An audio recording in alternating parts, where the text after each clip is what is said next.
Hi, it's Melissa with Melissa Peterson Designs. Thank you so much for joining me. I have several Valentine crafts I'm going to be working on today, and I'll be posting them as soon as I get done. Any questions, let me know. You can reach me on my website at melissapetersondesigns.com. Message me there, Facebook, YouTube, Instagram, under all the same names. So I hope you join me, and if you have any questions, please contact me, and happy. Okay, let's get started. I've got all my supplies together. I just need to remove the price tags and get things set up here.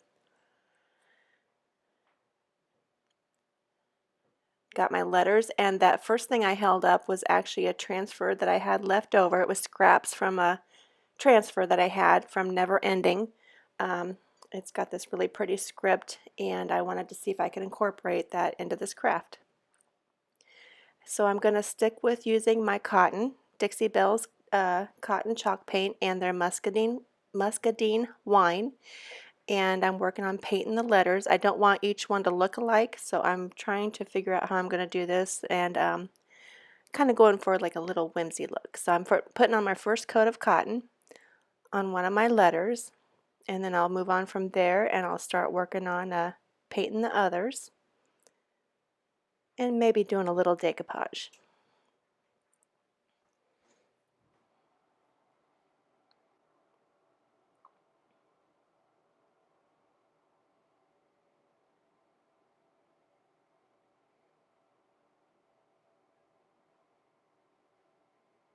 I hope you give this craft a try. If you've ever done a craft like this before, I would love to see pictures of it. If you can go to my website or even my Facebook page at melissapetersondesigns.com. Feel free to share what you've done anytime you'd like. I'd love to see it. So now I'm working on my E. I didn't get all of the love done yet, or the L done yet, but once the paint's dry and I can handle it, I'll go back and finish that up. So I'll kind of have to do the same thing here with the letter E too.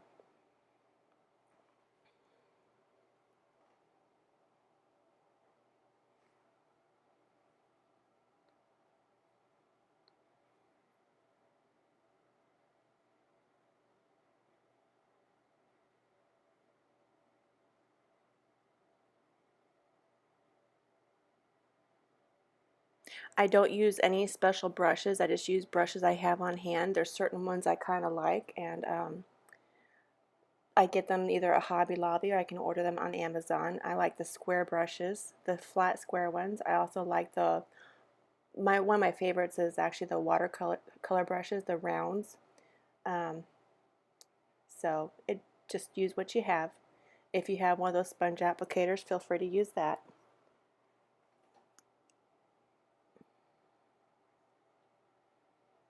Here I'm just finishing up the L, and I'll do the same thing with the E.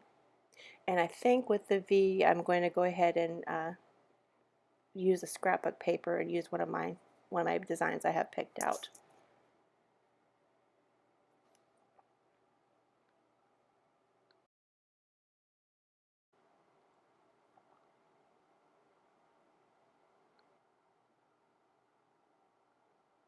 So now I'm trying to figure out how I want this to look and which piece of scrapbook paper I'd like to use, because I had one with kind of a polka dot, I had the pink buffalo plaid, and I had one with a script on it, but I decided against that one since I wanted to use my transfer from Redesign with Prima.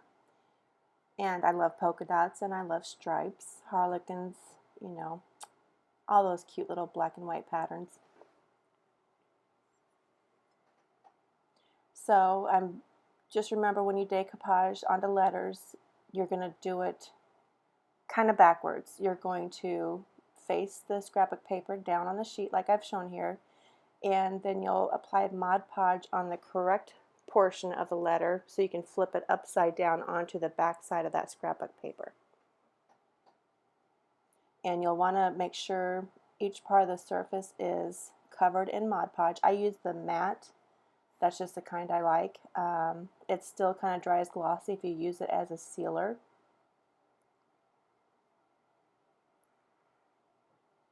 And I'm going to let that dry, go back and finish my E, and then I'll have to go find my little blade so I can do some cutting around that V with my scrapbook paper, because scissors probably won't cut it here. And get my sandpaper. So this part is probably my favorite part, is applying transfers. It's pretty much like a stencil or a decal. You tear off the backing and then you place it over your project where you want it to land. As soon as you touch the surface with it, don't move it around, because you might, ruin the transfer. So then you rub the transfer and apply the sticky part to your project and slowly peel up. If it starts coming up with the top layer, push it back down and rub again, and just keep doing that until the transfer sticks to your project. Normally it's not too hard, but here it was a little bit harder because of the smaller area, but it still worked. I was still able to get that on there. It just took a little bit more time. And each transfer comes with their own stick that I have in my hand there. They work just fine. You don't have to buy a special transfer tool.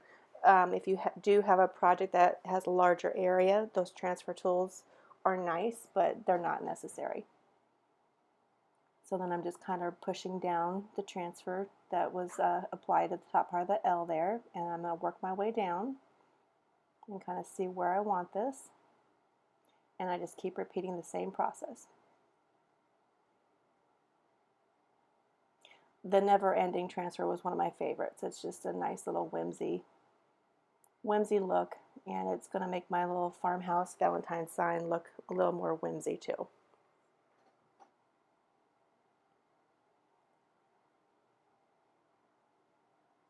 And once the transfer is all on, I'm going to go ahead and apply a coat of sealer on top. I'll use Mod Podge. I could use my Dixie Belles flat, but I didn't have it with me at the time, so I just went ahead and stuck with the Mod Podge and used that to seal my letters that were applied to the sign. You just apply a coat and let it dry, and then you're ready to go.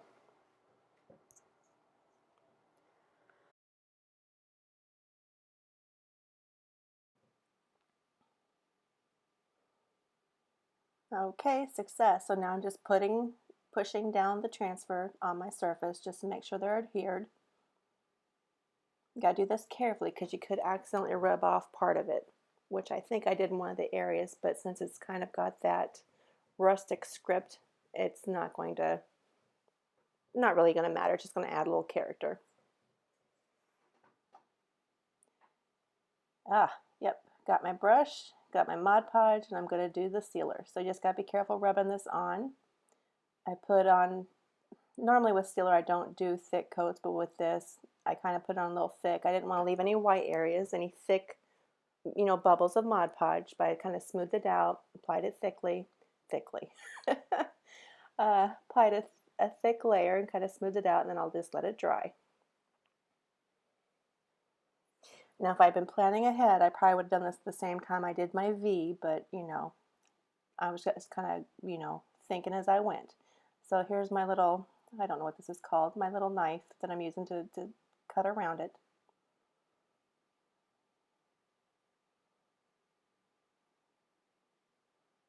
I think I need a new blade because it took me a few tries to get it through. But once I flipped the V over, I was able to cut through the paper more easily, so I probably need a new blade on my knife set there.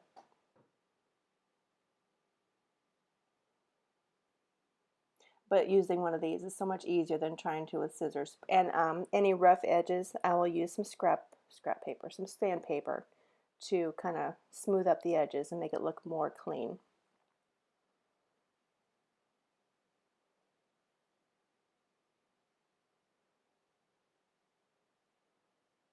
And just follow along the edges of the wood to cut through the paper. Watch your fingers so you don't cut yourself.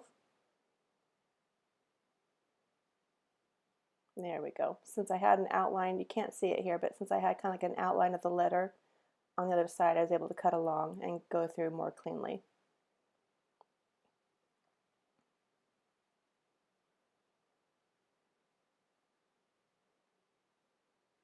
There we go. Not too bad. Just watch your fingers. And there's my sandpaper. That is not a 22 grit sandpaper. It's something I have with my sander. It's more like, I think, an 80 or 120, which is pretty rough. So I was being very careful and just going along the edges because I didn't want to ruin the top part of my paper there. So just be careful if you use something stronger than a 220 grit paper. But it also made the work a little faster. I just had to be more careful.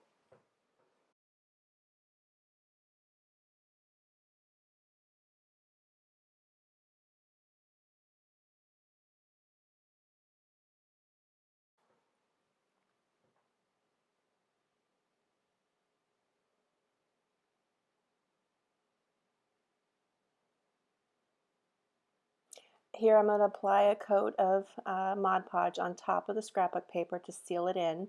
To get a good coverage, I also went along the sides too to apply sealer, so it got the edges really good.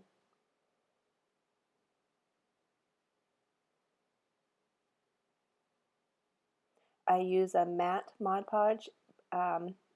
Even though it's matte, Mod Podge tends to leave a shiny or a glossy finish,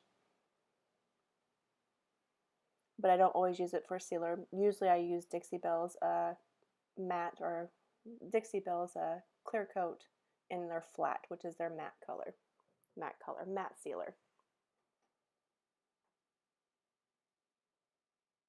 But this is what I had on hand, and I wasn't going to go upstairs and dig it out. Okay, this board, this sign, unfinished sign, is what I got from Hobby Lobby a few years ago. They either come on sale periodically for 40% off, or you can use your 40% coupon for the one-time purchase. I actually purchased this with the intentions of using it in one of I used to take pictures for mock-ups. So I had one side painted in Dixie Belles Caviar, as you can see here, and the other side was white, which is the way it came. To get that look, all I did was apply tape to protect the frame and painted the inside with Dixie Belles Caviar, but that was done several years ago, or a couple years ago. So now I'm just working on making the arrangements or figuring out how I want the layout, because I wasn't sure if I wanted it to sit horizontally or vertically. But the wreath was very pretty sitting horizontally, but it kind of went over the edges, and it was only going to be attached by the frame because that's how large the wreath was. So I decided to go ahead and go vertically. So I'm taking off the hanger of the wreath and adding lots of hot glue here to the back side of the grapevine, and applying it and adding some pressure to make sure it adheres to my sign. And then making sure the ribbons aren't getting stuck into the glue. Now carefully apply your hot glue to the back of the lettering.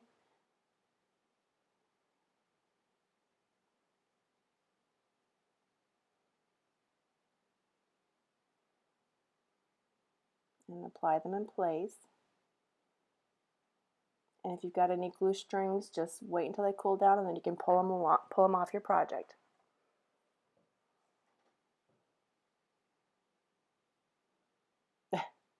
So there was always glue strings. So there we go.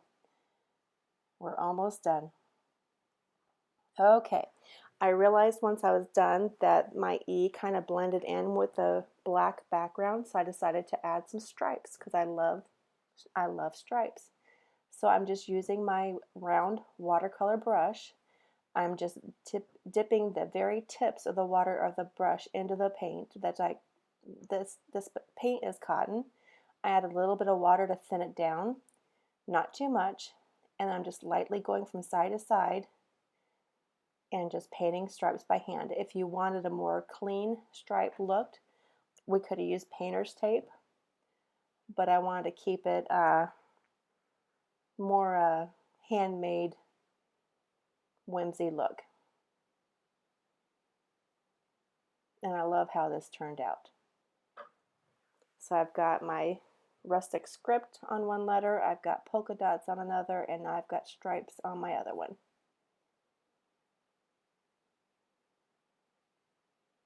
And I think this final touch was perfect. And I also had a wet rag nearby just in case I made a mess and I could wipe it up really quick.